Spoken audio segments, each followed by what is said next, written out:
Everyone समस्त को welcome आमर यूट्यूब चैनल शिक्षा सेतु बाय रंजित। तो जमीक आम मैंने जाचु आम हिस्ट्री सिलेबस रे आरएसटी और ओएसटी अच्छी ग्रेट इंडियन रूलर्स आउ से भितर अच्छी अशोका खारवेल हर्षवर्धन तो एमती आउ भी केते है। तो आज आम देखा the great Indian rulers Ashok विषय रे अशोक जी की कलिंग युद्ध पर चंडाशोकरू धर्माशोक परिणत हो जाते आइडियोलॉजी संपूर्ण भाव चेंज हो जाता तो आज आम ग्रेट रूलर अशोक विषय देखा है। तो अशोका जी की कौ डायनेस्टी रू बिलोंग करती। Ashoka belongs to Maurya dynasty. Okay, Ashok क्यों डायनेस्टी? मौर्य डायनेस्टी। और Maurya dynasty was founded by Chandragupta Maurya. Okay, तो मौर्य डायनेस्टी रो फाउंडर किए? चंद्रगुप्त मौर्य। और सी कौन करथिले? नंद रूलर धननंद माने लास्ट नंद रूलर जी की थिले धननंद ताकू से हरई की तांको से हरई की defeated Dhanananda then established Maurya dynasty. Okay, who Chandragupta Maurya. Okay, तो तांको परे कौन हला? चंद्रगुप्त मौर्य परे शासन कले बिंदुसार। तो चंद्रगुप्त मौर्य को पुओ जी की बिंदुसार से शासन कले। अब तांको परे आसिले हमर अशोका है। तो अशोका कितने नंबर रूलर हेले मौर्य डायनेस्टी रो? 1, 2 और 3 नंबर। तो चंद्रगुप्त मौर्य हेले फाउंडर, तांको परे तांको पुओ बिंदुसार, देन आसिले अशोका। तो आम ये अशोक विषय आज भल भाव टे जाना पढ़ा। तो अशोक फादर किए एवं तो जहाँ देखला बिंदुसार। अशोक फादर बिंदुसार और तांको मदर हेले सुभद्रांगी। आ गोटे कथा मन रख, बिंदुसार को अमित्र घात बोली मध्य कहा जाए, बेले बेले एग्जाम रे आसी भी जाए है। और सुभद्रांगी हेले तांको माँ, तांको mother. Ashoka's reign period was from 268 BC to 238। माने देखो केते लंबा समय पर्यंत से शासन करथिले। तो एटा जेहेतु बीसी बिफोर क्रिस्ट सेति पई डेटटा टिके पछको घंची चली चला। तो 268 BC टू 232 BC माने ऑलमोस्ट केते वर्ष? ऑलमोस्ट 36 वर्ष से शासन करथिले। केते माने बहुत लंबा समय। Ashoka's name mention in various sources. तो अशोकंक माने अशोकंक नाम आउ भी बहुत माने गुडे अछि। तो क्यों सोर्स रे तांकर क्यों नाम गुडा को मेंशन हे जे सेटा देखबा। देवनाम पिय एटा उटे तांको ना।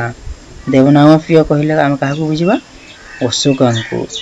तो देवनाम पिय कहले भी अशोक। तो एटा मेंशन अछि तम आम मास्की एडिक्ट रे हला। देवनाम पियटा मेंशन अछि मास्की एडिक्ट।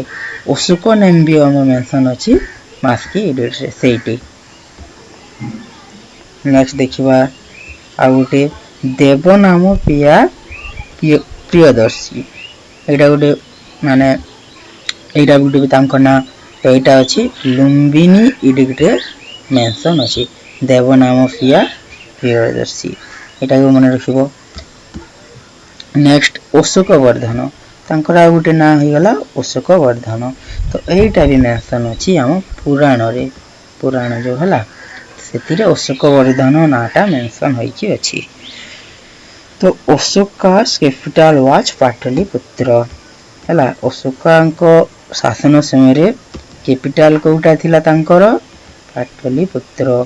आ गोटे कथा मन रखिबो, पाटलिपुत्र रे से जन्म मध्य होइतिले कि अशोका हला।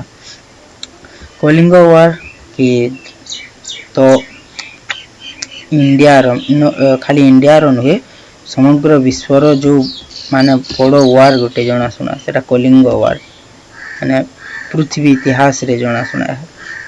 तो यहाँ केवे होता 261 BC एटा बहुत इंपोर्टेंट है। कलिंग वारटा केवे होता 261 BC दया रिवर दया नदी कूलरे 261 BC रे ये युद्धटा होता कलिंग वार। आउ गोटे कथा भी माने केते नंबर वर्ष पर अशोक राजा हेले तो अशोक राजा हवा पर केते नंबर वर्ष रे युद्धटा होता तो युद्ध होता 9th ईयर माने तांको नवम वर्ष रे एटा होता कोटा कलिंग युद्ध कलिंग वार। The main source which provide information about the Kalinga war is 13th rock edict of Ashoka। तो अशोक जो 13 रॉक एडिक्ट्स बा त्रयोदश शिलालेख जो अच्छी से आमको कलिंग वार विषय बा कलिंग युद्ध विषय संपूर्ण डिटेल्स जानिबा को मिले। After the Kalinga war, Ashoka threw his weapon and his ideology changed into Chandashoka to Dharmashoka. तो हम जानी अशोक थिले से राजा जे कि प्रथमे बहुत माने हिंस्र नीति को आपनो थिले और से बहुत कोन थिले माने युद्ध उपरे बेसी माने तांकर नीति थिला किंतु से कलिंग वार जो शह लोकों को माने मृत्यु देखी से माने तांको आइडियोलॉजी कोन होइतिला चेंज हो जाइतिला चंडाशोक रु से धर्माशोक रु परिणत हो जाइतिले संपूर्ण भाव तांको चिंताधारा बदली जाइतिला। Then Ashoka started to propagate Dhamma which is a holy term meaning the morality। तो आम देखा अशोक जो आम अशोक नीति विषय आम शुणु बा पढ़ू सब बेले गोटे टर्म आसे धम्म। तो आम नॉर्मली धम्म कहले कौन बुझी जाऊ ना धर्म कहले रिलीजन एमती बुझी जाऊ हेले नहीं धर्म माने होची morality and the path of truth माने सत्यर पथ आउ मोरालिटी माने जोटा ठीक सेटा होची धम्म तांको हिसाब रे हला। अशोक धम्म मेंशन इन भाबरू इंस्क्रिप्शन एटा गोटे बहुत इंपोर्टेंट जिनिस। तो अशोक जो धम्म विषय रे कोठी हम को इंस्क्रिप्शन रे जानिया को मिले भाबरू इंस्क्रिप्शन। अशोक बहुत गुड इंस्क्रिप्शन अछेला तो तांकर विभिन्न तथ्य विभिन्न इंफॉर्मेशन विभिन्न प्रकार इंस्क्रिप्शन रो मिल जाए। Then Ashok chosen Buddhism under the influence of Upagupta एटा गोटे इंपोर्टेंट। तो अशोक कोन करिथिले से जो युद्ध परे निजर माने धार्मिक जीवन यापन करथिले से लोक मान को सहायता करबा प्रजा मंगल करबा ए बोली काम।